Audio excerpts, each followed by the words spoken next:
கூந்தலில் நுழைந்த கைகள் ஒரு கோலம் போடுதோ, தன்னிலை மறந்த பெண்மை அதை தாங்காதோ. உதட்டில் துடிக்கும் வார்த்தை அது உலர்ந்து போனதோ, உள்ளங்கள் துடிக்கும் ஓசை இசையாகாதோ.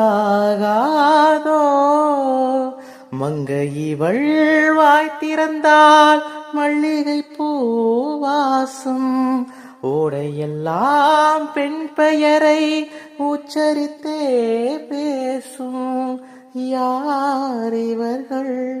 இரு பூங்குயில்கள், இளம் காதல் மான்கள். என்ன சத்தம் இந்த நேரம்? உயிரின் ஒளியா? என்ன சத்தம் இந்த நேரம்? நதியின் ஒளி.